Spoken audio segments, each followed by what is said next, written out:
Hi, I'm Chris with Adventures in DIY, and this is my industrial wine rack made with the plywood you see here. Let me show you how to make it. I sliced a 3/8 inch plywood into 7/8 inch strips. This is because after milling I wanted something close to 3/4 inch thick. All those strips were then cross-cut to 18 inches. With all the glue I'm using, it's like I'm putting Humpty Dumpty back together here.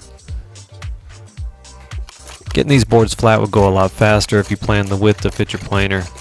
Personally, I like to burn off my lunch by using great-grandfather's Bailey No. 5 to flatten mine. Thanks, great-grandfather. So this plywood is super cheap, which means it's got lots of voids and lots of character.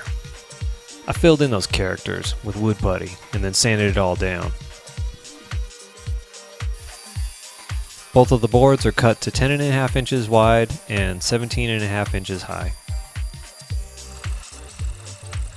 I had aspirations for building a router jig for these holes, but then I went to the store and saw this 3.5 inch hole saw, and I said, that is $25 well spent. I clamped both of the sides together and then drilled a pilot hole to line everything up. It was 1 inch from the outside edges. The closest thing that would fit the outside diameter of that 5/8 electrical conduit was a 3/4 inch Forstner bit. After that, I flipped the boards over to drill and taper the holes so that the bolts would sit flush. To keep the gloss down, I put 1 coat of tung oil on. I wanted to bring out the grain but not lose that industrial feel.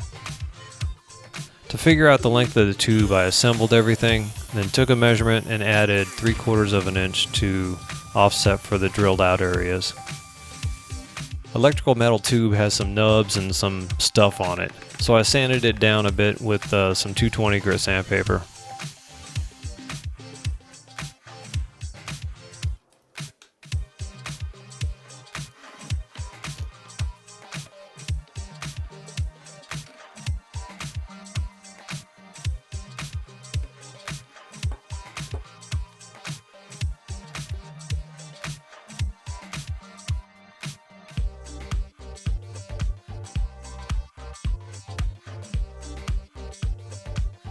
The goal of this project is to make it so you can go to a hardware store and find all the pieces you need to assemble this wine rack.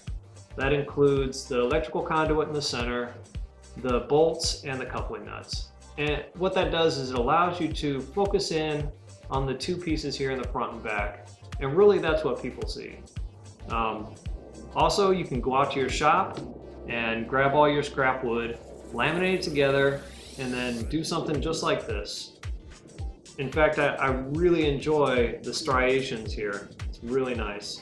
And one of the first things that people see and comment on is in the circles, in these cut areas, because of the variations. It really draws their eye. Well, I'd like to thank you for watching. And if you don't mind doing me a favor and sharing, like, and subscribe. Also, check us out on social media stuff in the links below in the description. Most of all, get out there and make something, and we'll see you next time. Oh, man, messing up all these ticks is making me thirsty. All right, let's take it again.